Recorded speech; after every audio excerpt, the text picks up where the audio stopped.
नमस्कार, मेरा नाम आलोक है। आप लाइव देख रहे हैं हमारे विशेष कार्यक्रम सुबह की चाय में आपका बहुत स्वागत है। आज तारीख है 20 अक्टूबर, रविवार का दिन है, छुट्टी का दिन है। उम्मीद है आप सभी कुशल होंगे, स्वस्थ होंगे और एक नया दिन नई ऊर्जा के साथ आप शुरू कीजिए, यही हमारी कामना है। हम खबरों के सिलसिले को आगे बढ़ाते हैं। देखिए, कई ऐसी खबरें हैं जो आपको जाननी जरूरी है। नीतीश कुमार एक बार फिर से नियुक्ति पत्र वितरण समारोह में दिखेंगे, यानी कि नौकरी बांटते हुए दिखेंगे बिहार के मुख्यमंत्री नीतीश कुमार, वो भी अपने ही विभाग में, गृह विभाग में। बड़े पैमाने पर जो सब इंस्पेक्टर होते हैं, दरोगा होते हैं, उनकी बहाली हुई है और उन्हें नियुक्ति पत्र देना है नीतीश कुमार को। इसके अलावा बीजेपी की ओर से देखिए, बिहार की 4 सीटों पर उपचुनाव हो रहे हैं, रामगढ़, बेलागंज, तरारी और इमामगंज। इन 4 सीटों के लिए अब प्रत्याशियों की घोषणा शुरू हो चुकी है। बीजेपी ने अपनी लिस्ट जारी कर दी है। आज महागठबंधन भी अपने सभी प्रत्याशियों के नाम की घोषणा कर देगी। उनके नाम हम आपको पहले ही बता देंगे, इस वीडियो में बता देंगे, आप चिंता मत कीजिए। इसके अलावा देखिए, पप्पू यादव अब मुंबई जाएंगे। बाबा सिद्दीकी की पिछले दिनों हत्या हुई थी। लॉरेंस बिश्नोई का नाम आपने खूब सुना होगा। उन्होंने, उनके संगठन की ओर से जिम्मेदारी ली गई है, लॉरेंस बिश्नोई के ग्रुप की ओर से जिम्मेदारी ली गई है बाबा सिद्दीकी की हत्या के बाद। तो पप्पू यादव मुंबई जाएंगे, उनकी सुरक्षा के भी इंतजाम हैं। तैयारी तो पूरी है पप्पू यादव की। देखना होगा आगे। आईपीएस विकास वैभव भी, बिहार के चर्चित आईपीएस विकास वैभव, वो भी अब बिहार यात्रा पर, यानी कि देखिए, बिहार के कई जिलों में उनका लेट्स इंस्पायर बिहार का जो प्रोग्राम है वो हो रहा है। अभी और बड़े पैमाने पर होना है। दिल्ली में भी इसकी बड़ी तैयारी है। उन तमाम खबरों पर आपको विस्तार से बताएंगे। हमारे साथ बिहार के वरिष्ठ पत्रकार रवि उपाध्याय जी हैं। चर्चा करते हैं नीतीश कुमार की।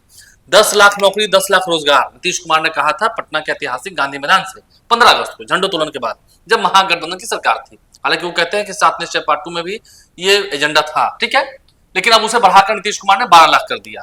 अब नीतीश कुमार भी कल सोमवार को पटना में बापू सभागार में बड़े पैमाने पर नियुक्ति पत्र बांटने वाले हैं राज्य के लोगों को, राज्य के जो सिलेक्टेड लोग हैं जिन्हें नौकरी लगी है। देखिए, निश्चित रूप से नीतीश कुमार मिशन मोड में काम कर रहे हैं।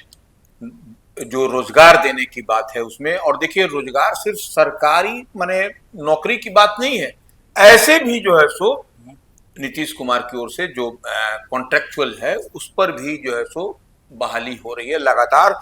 और वो देखिए, 12 लाख की बात करें, हमको तो लगता है कि 12 लाख प्लस नौकरी होने जा रही है। क्यों लगता है? क्योंकि अभी 1 साल बाकी है। बिल्कुल। और जिस लिहाज से सरकार, नीतीश सरकार तैयारी कर रही है नौकरी के लिए, जो सब देखिए, सबसे बड़ी बात है कि बेरोजगारी और पलायन से पीड़ित है बिहार। तो नीतीश कुमार इस बात को समझ रहे हैं बेहतर ढंग से। उनसे बेहतर कौन समझेगा? लगातार 18-20 साल से वो मुख्यमंत्री हैं, तो वो ऐसी परिस्थिति में एक एक चीज को वह बारीकी से समझ रहे हैं। और इस बार का जो चुनाव हुआ वह रोजगार के मुद्दे पर ही हुआ, यह इससे आप इनकार नहीं कर सकते। निश्चित रूप से विकास मॉडल था, लेकिन रोजगार भी एक बड़ी बात जो पब्लिक डोमेन में थी। तो इस लिहाज से नीतीश कुमार इस चीज को पाटना चाह रहे हैं, और इसमें वो मिशन मोड में सीएम कह रहे हैं कि नीतीश सरकार मिशन मोड में जो है सो नौकरी के नाम पर काम कर रही है। और हर देखिए, अभी देखिए, कुछ दिन पहले पुलिस में और वैकेंसी निकली थी। अभी तो ठीक है, आज वो 1239 बने, 1240 समझ लीजिए उसको, 39 1239, हाँ 39 है, लेकिन उसको 40 कर पुलिस अवर निरीक्षक, हाँ बिल्कुल, जो पुलिस सब इंस्पेक्टर हैं, दरोगा, बिल्कुल, जो सिलेक्ट हुए हैं, उन्हें नियुक्ति पत्र देना है नीतीश कुमार को। इसकी पूरी तैयारी है। हाँ, उसमें महिला पुरुष दोनों है। हाँ, महिला पुलिस की भी अच्छी भागीदारी होती है। देखना होगा, वो तस्वीर निकल के आएंगी। नीतीश कुमार लंबे समय के बाद फिर, मतलब जब से एनडीए की सरकार बनी है, बीच में तो चुनाव आ गया, तो आदर्श आचार संहिता लग गया था। उसके बाद से अब जब फिर से अब शुरू होने वाला है सब, अब शिक्षकों की भी बहाली होगी, तो उसमें भी नियुक्ति पत्र बांटते हुए दिखेंगे। टीआरई 3 का रिजल्ट आने वाला है, टीआरई 4 का भी रिजल्ट बांटते हुए दिखेंगे। तो ये पूरी तैयारी है। देखिए, वही हम कह रहे हैं कि इसमें पुरुष और महिला दोनों की जो 1239 की जो बात हो रही है कि उतने लोगों को नियुक्ति पत्र बांटेंगे, तो वो सोमवार को बांटेंगे। तो निश्चित रूप से बापू सभागार में जब 1239 पुलिस अवर निरीक्षकों को, तो उसमें महिला और पुलिस दोनों की आप देखिएगा समान रूप से एक रूपता है। और नीतीश कुमार एकदम फोकस्ड है महिलाओं के तो उनका तो नारी सशक्तिकरण की बात वो करते हैं, कैसे जीविका दीदियों को आगे बढ़ाया, स्वयं सहायता समूह को आगे बढ़ाया। निश्चित रूप से। और देखिए, वही नहीं, साइकिल योजना, पोशाक योजना, और लड़कियों, स्कूल की लड़कियां साइकिल से देखी जाती हुई दिखाई पड़ती। हाँ, भले ही हम कितनी भी बात कर लें कि हाँ जहरीली शराब से मौतें हो रही है, ये भी कड़वा सच है, लेकिन शराबबंदी कानून महिलाओं की इच्छा पर ही नीतीश कुमार लेके आए थे, बिल्कुल, जिस पर वो दृढ़ संकल्पित है, कह रहे हैं कि हम जब तक हैं शराबबंदी कानून तो बिहार में रहेगा। देखिए, वही तो पहले से थोड़ा बदला है। हाँ, निश्चित रूप से सब कुछ बदला है। और देखिए, अब नीतीश कुमार इसमें एजुकेशन डिपार्टमेंट में बहाली आप हेल्थ के सेक्टर में बहाली होनी है बड़ी पैमाने पर। जल संसाधन विभाग में तटबंध पर जो है सो चौकसी बरतने के लिए अलग से जो है सो बहाली हुई है, और वह भी उसमें एक प्रावधान किया गया, स्थानीय लोगों को उसमें प्रायोरिटी दी जाएगी। तो यह भी एक बड़ी बात है। देखिए सरकार जो है सो निश्चित रूप से हर सेक्टर में काम कर रही है, नौकरी के लिए, रोजगार के लिए। तो यह एक नीतीश कुमार ने एक बड़ी लकीर खींचने की तैयारी में है, और वह हमको लगता है कि 2025 से पहले जो 12 लाख की बात जो नीतीश कुमार मुख्यमंत्री कह रहे हैं या उनकी सरकार कह रही है, हमको लगता है कि उससे प्लस हो सकता है, माइनस नहीं।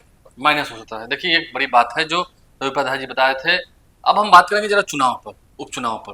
प्रशांत किशोर ने भी अपने उम्मीदवारों की घोषणा कर दी है। बिल्कुल। इसके अलावा बीजेपी की ओर से भी लिस्ट जारी कर दी गई 4 सीटों पर जहां चुनाव होने हैं, तरारी, बेलागंज, रामगढ़ और इमामगंज। इन 4 सीटों पर उपचुनाव होने हैं, क्योंकि यहाँ पर जो विधायक थे सुरेंद्र यादव, सुधाकर सिंह, सुदामा प्रसाद, जीतन मांझी, ये सभी सांसद हो गए। जीतन मांझी तो केंद्रीय मंत्री हो गए, उनके इस्तीफे के बाद ये सीट खाली हुई थी। तो बीजेपी ने भी अपनी लिस्ट जारी कर दी कल देर रात को 2 सीटों के लिए। बिल्कुल। हम की ओर से भी पूरी तैयारी है, एनडीए फोर्ड की ओर से। तो लिस्ट जारी हो गई, नामों की घोषणा हो चुकी है। देखिए अब जेडीयू की ओर से सिर्फ बाकी है। भारतीय जनता पार्टी जो एनडीए की माने बिहार में बड़े भाई की भूमिका में है, उसने अपने 2 सीट पर जो उनकी जो सीट परंपरागत सीट अगर हम सिटिंग सीट है, तो वह जो है तो आपको उसमें तरारी एक तो हो गया, सुनील पांडे पूर्व विधायक उनके बेटे को दिया गया, पुत्र विशाल को दिया गया, विशाल प्रशांत को। और दूसरी सीट जो रामगढ़ की है, रामगढ़ की सीट में वहां अशोक सिंह पूर्व एमएलए को वहां से उम्मीदवार बनाया, फिर से उम्मीदवार, क्योंकि पिछली बार जब फाइट हुआ था सुधाकर सिंह महज 158-57 वोट मार्जिनल वोट से 158-57 वोट से सुधाकर सिंह जीतकर एमएलए हुए थे। ठीक है, अब तो वो सांसद भी हो गए। बिल्कुल। तो वहां पर लड़ाई कड़ी होगी, अशोक सिंह को फिर से उम्मीदवार बनाया गया। देखना होगा वहां पर बीएसपी की भूमिका क्या होती है।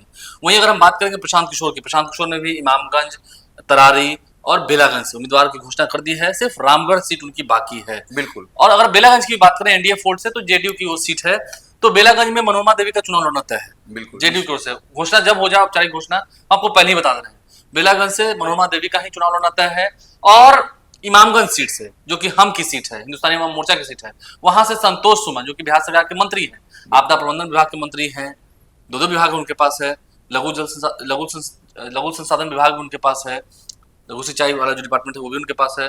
तो उनकी पत्नी दीपा मांझी वो उम्मीदवार होंगी इमामगंज सुरक्षित सीट से। देखिए इमामगंज सुरक्षित सीट इसी तरह से नहीं है। देखिए इमामगंज सुरक्षित सीट से वो उनकी सीट है जीतन राम मांझी की, तो अपनी पुत्र वधु को सब वही जो आप उनके पुत्र जो कैबिनेट मिनिस्टर हैं बिहार में संतोष सुमन, उनकी पत्नी वहां से उम्मीदवार बनाई जाएंगे। इसमें भी कहीं कोई दो मत नहीं। हालांकि ऐलान जब हो जाए औपचारिक रूप से जब एक घोषणा हो जाएगी, लेकिन ये तय है, अंदर खाने में यह बात पक्की हो गई है।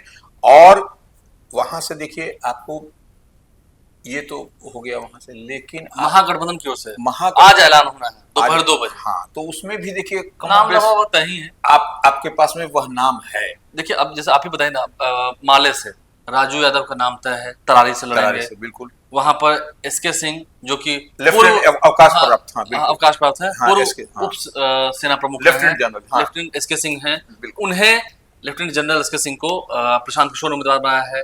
तो रामगढ़ सीट से आप मान के चलिए कि माफ कीजिएगा, तरारी सीट से वहां पर माले को सीट जाएगी, वहां से राजू यादव का चुनाव लड़ना तय है, महागठबंधन के उम्मीदवार होंगे। इसके अलावा अजीत कुमार सिंह जो कि जयधन सिंह के बेटे हैं, उनका रामगढ़ से चुनाव लड़ना तय है।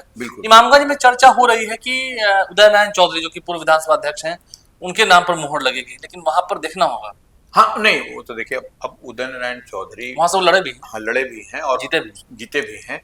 तो ये देखने वाली बात होगी कि उदय नारायण चौधरी वहां से लड़ते हैं कि नहीं, क्योंकि डॉक्टर जितेंद्र पासवान को टिकट दिया है प्रशांत किशोर ने, बिल्कुल शिशु रोग विशेषज्ञ। हाँ, देखना होगा। इसके अलावा अगर आप बेलागंज की बात करेंगे तो सुरेंद्र यादव के बेटे डॉक्टर विश्वनाथ यादव, उनके नाम की पूरी चर्चा है, उनके नाम की भी आज घोषणा हो जाएगी। उनके नाम पर ही चर्चा, नाम पर ही कोई है नहीं, लेकिन उनके नाम पर ही मोहर लगनी है। बिल्कुल बेलागंज से। इसके अलावा हम बात करें रामगढ़ की, हमने कह दी है, तरारी की कह दी है, इमामगंज की बात हमने कर ली है। तो इन सभी सीटों पर महागठबंधन के उम्मीदवार भी तय है। आज उसके नाम की औपचारिक घोषणा हो जाएगी। नाम आपको अभी बता दे रहे हैं इस वीडियो में।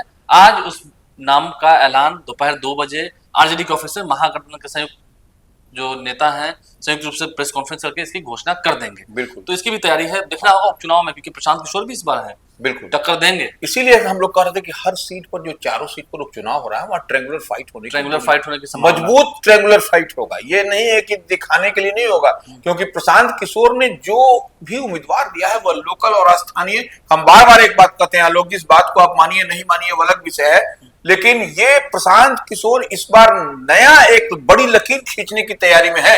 इससे आप इनकार नहीं कर सकते, क्योंकि वह देखिए बंद कमरे में, हम जो बात बार कहते हैं कि इसी कमरे में बंद होकर के नहीं, वह पब्लिक में बीच में जा करके जो पार्टी के प्रत्याशी हैं, जो उम्मीदवार होंगे, उसके नामों का ऐलान कर रहे हैं। बड़ी बात, एक बड़ी बात है, एक बड़ी जो एक नई सोच है। अब देखिए खबर निकल के आ रही है पप्पू यादव को लेकर। पप्पू यादव भी मुंबई जाएंगे। हाल ही में आपने देखा मुंबई में जो एनसीपी के अजीत पवार गुट के जो नेता थे, पूर्व मंत्री महाराष्ट्र के रहे बाबा सिद्दीकी, उनकी गोली मारकर हत्या कर दी गई, उनका इंतकाल हो गया। और उनके बेटे जो हैं, जो वहाँ विधायक भी हैं, वो काफी ट्विटर पर लिख रहे हैं कि साजिश के तहत मारा गया, ये किया गया। सलमान खान भी रडार पर है। लॉरेंस बिश्नोई बिल्कुल के संगठन ने इसकी जिम्मेदारी ली। हाँ, अब पप्पू यादव जा रहे हैं, सुनने में आया है इसी महीने, बिल्कुल कुछ दिनों के बाद मुंबई जाएंगे, इसकी तैयारी हो रही है। देखिए पप्पू यादव की जो बात छन करके आ रही है, वह डेट उनका संभवतः 25 अक्टूबर के आसपास, 25 अक्टूबर को, लेकिन अभी तक महाराष्ट्र गवर्नमेंट से क्लियरेंस नहीं दिया गया। हाँ, वो क्योंकि देखिए पप्पू यादव जाएंगे तो निश्चित रूप से वह सिक्योरिटी जो सो मजबूत होना चाहिए, तो उस लिहाज से वहां से जब क्लियरेंस जब तक नहीं मिलेगा तब तक पप्पू यादव क्यों जा रहे हैं? वह जा रहे हैं बाबा सिद्दीकी के परिवार से, परिजनों से मिलने के लिए। यह एक बड़ी बात है। तो निश्चित रूप से देखिए बिहार के हैं वो बाबा सिद्दीकी, गोपालगंज के रहने वाले हैं, शेख टोला के रहने वाले हैं गोपालगंज के। तो ऐसी परिस्थिति में हर जो बिहार के लोग हैं वो उनसे जुड़े हुए हैं, वह भी जुड़े हुए थे बिहार से, क्योंकि उनका पैतृक गांव घर यहीं पर है। ठीक है, वहां जाकर के मुंबई में वह एस्टेब्लिश हो गए, वह व्यवसाय करने लगे और जनता के बीच में वो चले गए, इसलिए जन नेता हो गए वहां पर, और उनकी हत्या हो गई। पूर्व मंत्री थे, तो ऐसे में पप्पू यादव की तड़प और निश्चित रूप से जायज है, वो जाना चाहते हैं और जाना भी चाहिए। सही बात है। पप्पू यादव देखिए क्या कहते हैं, लेकिन पप्पू यादव जब से उन्होंने ट्वीट किया था उसके बाद वो काफी वायरल हुए थे। उन्होंने कहा था कि ऐसे 2 टके के गुंडे को तो तुरंत इसका इलाज हो जाएगा, सरकार अगर यदि परमिशन दे दे तो कर देंगे। तो पप्पू यादव उसके बाद चर्चा में थे। देखना होगा जब वो मुंबई जाएंगे तो क्या दृश्य रहेगा, क्या कुछ बातें वहां जाके कहेंगे। बाबा सिद्दीकी के परिजनों से तो मिलेंगे ही, वो बात भी सही है। लेकिन अब देखिए बिहार में बहुत सारी यात्राएं हो रही हैं। मनीष वर्मा आईएएस अधिकारी हैं, यात्रा कर रहे हैं, कार्यकर्ता के साथ संवाद कर रहे हैं जिलों में जाकर के। ठीक है, ये तो पॉलिटिकल यात्रा है। तेजस्वी यादव यात्रा कर रहे थे। इसके अलावा देखिए गिरिराज सिंह हिंदू को जगाने निकले हैं, हिंदू स्वाभिमान यात्रा कर रहे हैं। लेकिन अब एक यात्रा ऐसी होनी है जो बिहार के लिए होनी है। प्रशांत किशोर तो खैर यात्रा कहीं रहे हैं। आईपीएस विकास वैभव, जो कि बिहार के चर्चित आईपीएस हैं, लेट्स इंस्पायर बिहार मुहिम वो चला रहे हैं। अब देखिए तैयारी विकास वैभव की बहुत जोरदार है। आज वो सासाराम में रहेंगे, जहां लोगों से संवाद करेंगे, कार्यकर्ताओं से करेंगे। आगे छपरा और सारण में, छपरा सारण की बात कर रहे हैं, फिर उसके बाद आप ले लीजिए तो कटिहार की तरफ भी, इन तमाम जिलों में वो जाएंगे, वहां उनकी यात्रा होनी है। और आगे दिल्ली में भी दिसंबर के महीने में भारत मंडपम में एक बड़ा कार्यक्रम होना है, लेट्स इंस्पायर बिहार। शिक्षा, समता, उद्यमिता, यानी कि बिहार के बच्चे शिक्षा अच्छा ग्रहण करें, समता हो, उद्यमिता की बात हो, यानी कि ग्रोथ की बात करेंगे। विकास वैभव, देखिए विकास वैभव पढ़े लिखे हैं और वह इस बात को, आईपीएस हैं तो यह कहने की जरूरत भी नहीं है कि पढ़े लिखे हैं, वो खुद आईआईटीएन रहे हैं, सब कुछ से वो। और देखिए वो बिहार की पीड़ा को जानते हैं कि बिहार के बच्चे जो है सो आगे नहीं बढ़ पाते हैं। आगे इन द सेंस कि आपको आगे बढ़ना होगा, तभी आप जो है सो ये वही जो है सो बच्चों में वह भावना जागृत कर रहे हैं वो, और पूरे बिहार का दौरा कर रहे हैं। जहां भी बच्चे हैं, जहां भी बच्चियां हैं, वह उनको बता रहे हैं कि कैसे आपको आगे बढ़ना है, क्या करना है, कैसे करना है और क्या पढ़ना है, और कैसे पढ़ करके आप बिहार की मान सम्मान की रक्षा करेंगे।